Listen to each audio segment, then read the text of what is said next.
Hey guys, and welcome back to another AFL Fantasy Team Review for the 2025 season. Another pre-recorded video. I think these are all, so they'll be in six video clumps each day. Well, I'll be recording them each day. You'll see them each, daily. But, another video on this hot day to be recorded. And we're up to Essendon.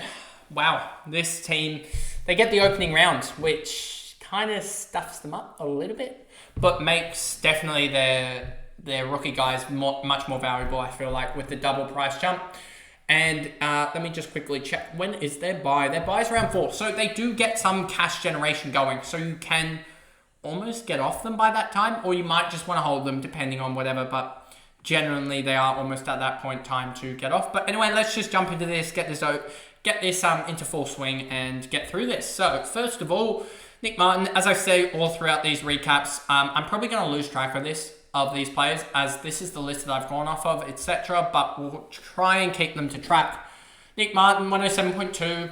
He was a guy that I was like, oh yes, I'm going to start with him so much. And then you hear opening round.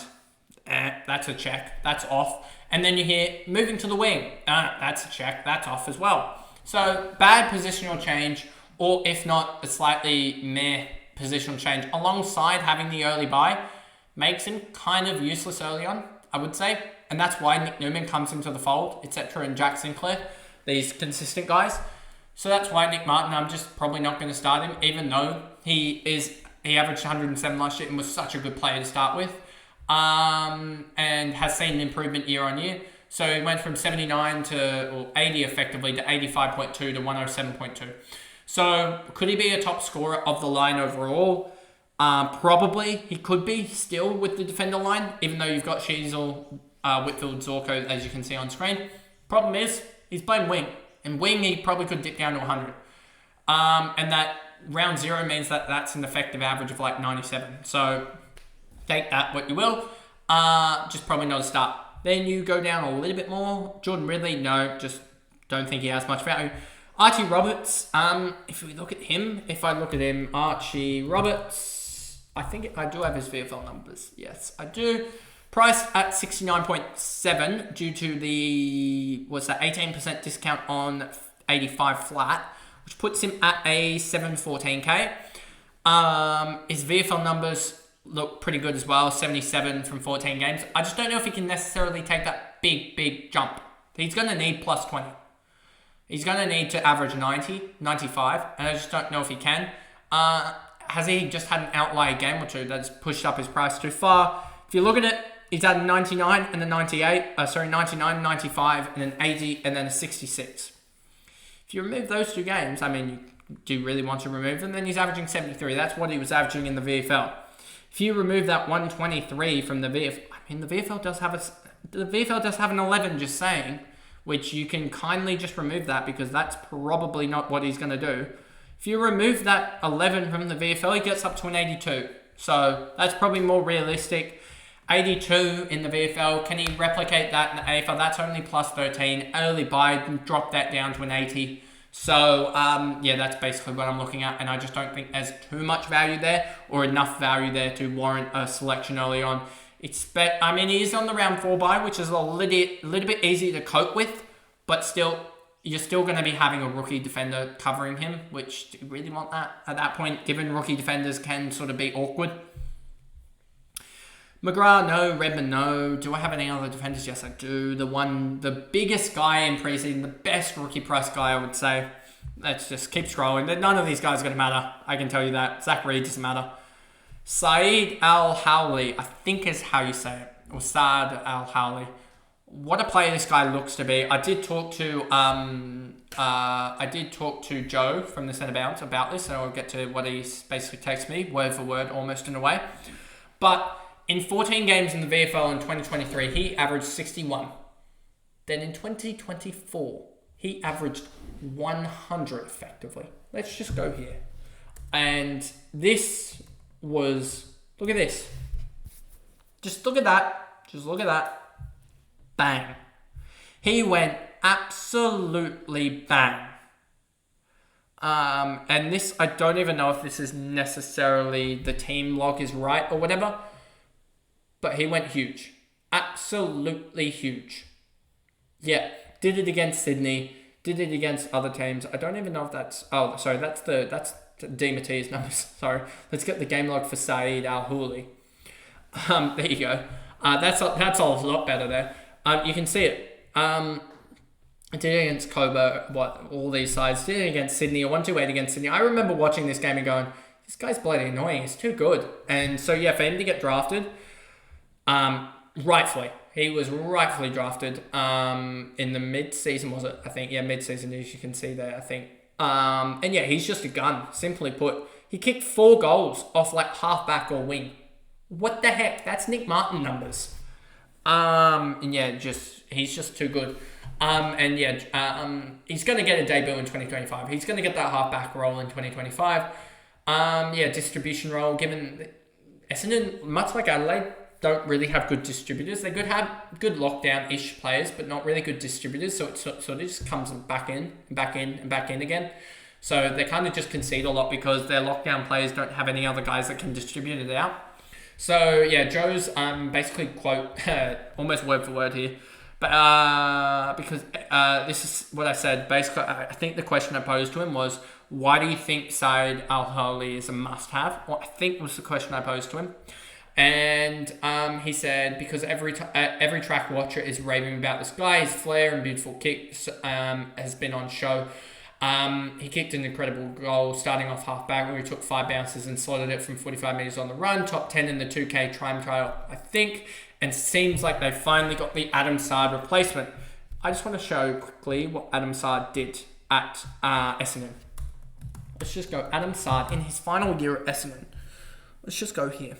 And just quickly look at this. Adam Saad, his final year at Essendon, went 66. He's going to be priced at 22. That's 44 points. That is enough. That is simply enough.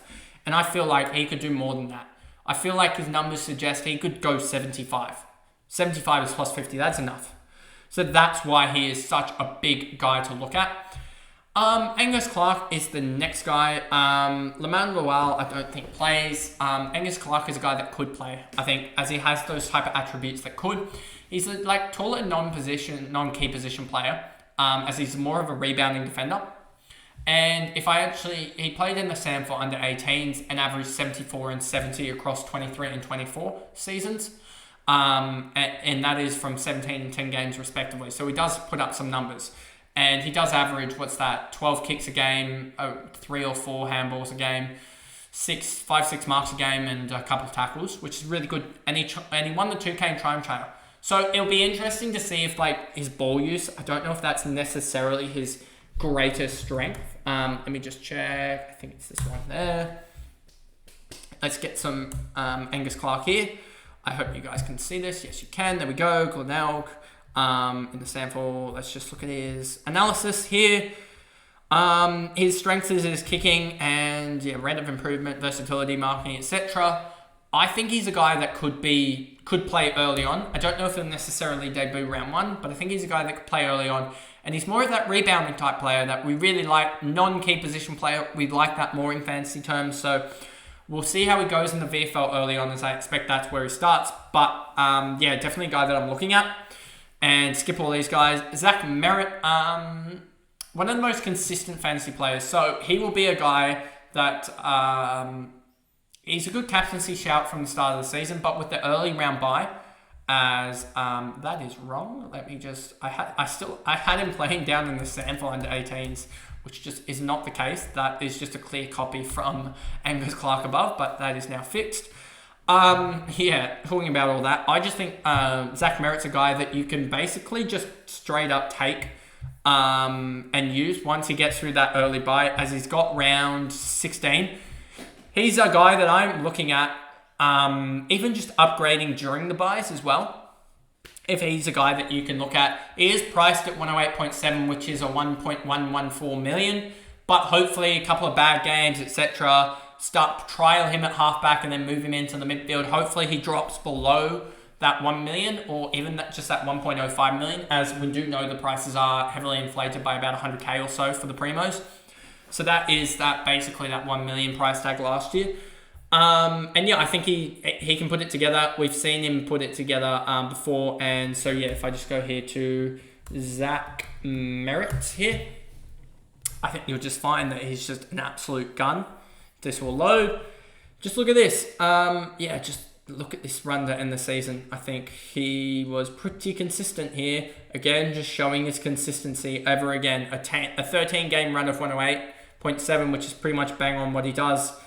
Yeah, so he's just a really good player. I think he even got tagged against Sydney very, very heavily. So if you remove the tag game, which you don't really do too often, if you remove that tag game though, and you go there, it's up to 111.8, which is pretty much what he does year on year. So he's going to be in and around that 108 to 110 marker. I would pick him up after his early buy and yeah, just run with it there. Then Setterfield, no. Jai Caldwell, just don't think he's going to be that guy that takes the next step up. He probably needs to take up a next step to like a 105, 110, which I just don't think he can. Parrish, no, thank you. Durham, no. Dersman, no. Durham needs to probably go up to 100, 105. Shield, no. Perkins, don't think he takes that next step. Cox, no. Stardust could be an interesting one at 30, but I do remember now why I don't put him in. Elijah Stardust. And I know a lot of people will be like, you got to put him in. He's probably going to be Supercoach relevant, but we are talking fantasy here, and you'll see the reason why he isn't going to be relevant. This done 64.3 is where he takes the 9% discount off of, which is prices him at like 56. Not relevant there at 56. And when I don't think plays, and Zak Johnson, an interesting one, basement price 230k, Coates League in 2023 average 80, and then in 12 games in 2024 average 93.3, I believe. If I go to Johnson, 97.3. I must have just misclicked. 16.1, 9.8, 5.7. There you go. There's the mistake there. And 2.3. There you go. So slightly off with his numbers, but yeah, mostly correct. I just want to check his 2023 numbers here. This is why we do this, because sometimes they are slightly wrong, but hopefully they are not. Looks like they are, just slightly. 14 games. 82.6, 12.2, 9.1, 4.6, and 3 flat. I just want to check his 2024 numbers. Again, his games played, I might have stuffed it up. 12 games played, nope, that's right. Drafted right in the end of the draft, 70th, I think, or something. Basement price, 230k. If he gets a game, he can rack it up. So we'll be interested to see how he starts off in the VFL. But a guy that I'm intrigued about. And then the last guy we're going to talk about for Essendon, which it's funny enough that those two teams, both Essendon and Collingwood, have had really quick reviews, just because they sort of follow the same trend. And I want to keep these reviews short. I don't want them going on for 30, 40 minutes, etc. I want to keep them in around that 20-minute marker. But yeah, so with Zak Johnson is a guy that I'm intrigued about. Nic Martin, I don't think he's going to be valuable, to be honest, at 71.5 from 5 games. Probably gets a, 15% discount on that, maybe a 75 or whatever. But yeah, just not valuable, I don't think. Draper, not valuable unless he was to get forward status, which even then, don't think so. Goldstein, no. Vicentini and Guerin, no. Nope. Langford, no. Peter Wright, no. Guelphy, no. Gresham, no. Jones, no. Cowley, no. Hobbs is an interesting one. 12 games, 48.5. Yeah, my stats are slightly wrong again. 12 games, 48.5. Could he return to his best, which in 2023 was a 76.5? If you remove sub games, he already goes up to a 60.3. He definitely is an interesting one, Ben Hobbs, and part of the reason why I think he is relevant is just because this sub roll just killed him. Let's just go through and show you what I mean by this. Like, he had a 99 and then goes out 47 and then sub the week after. So 8 games, 60.3 if you remove the subs. And just look at his VFL form. Look at his VFL form. What is this? This year, in the VFL in 5 games, he averaged 106.8. He just needs to break into the side. And could he do it? With Shield, Setterfield, Parrish there. And then you've got Durham, Caldwell, Merrett. It is a stacked midfield for trying to break into in terms of just bodies being there. So it's just hard to see him getting in that. Probably should have demanded a trade to a team that he can break into. But yeah, definitely a guy that I'm looking at because he absolutely dominates the twos. He averaged 130 there in 2023. In 2022, even in his rookie year, he averaged, 94.5. So in the VFL, over the course of 3 years, let's just look at his average. Over the course of 3 years in the VFL, he has averaged in 10 games 111.3. Like, he's priced at 48.5. That's 63 points of value if he does do that, but he's obviously not. So there's 40 points of value there in Hobbs if he starts, and he's a forward at 497k. If he gets going early, round 0, he could be a buy, simply put, because I don't think he really shares a buy round with any of the other forwards, and yeah, so he could be just a genuine good guy to have there, and then you just have like a Curtin, a Cleary, or someone like that cover him, etc. But anyway, I think that pretty much is the Essendon team done for their preview for 2025. Not too much to talk about. 16 and a bit minutes this video will go for.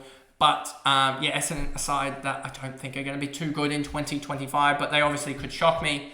But anyway, that is the video there. If you did enjoy it, watching along on YouTube, remember to like and subscribe, turn the notification bell on so you know when I upload, and those listening on Spotify, give me a follow and also a rating so that you also can be notified when I upload on there. But anyway, I will see you guys in the next review, or preview I should say, tomorrow of the Fremantle Dockers, which is I think a lengthy-ish one. Yeah, it's got 7 more players, and we'll probably talk about some more players in there. So they'll be quite lengthy given that they don't have the early bye. So they are one of the more fancy relevant sides, I guess, and we can talk about their primos in depth. But anyway, I'll see you guys in that video tomorrow. Bye, guys.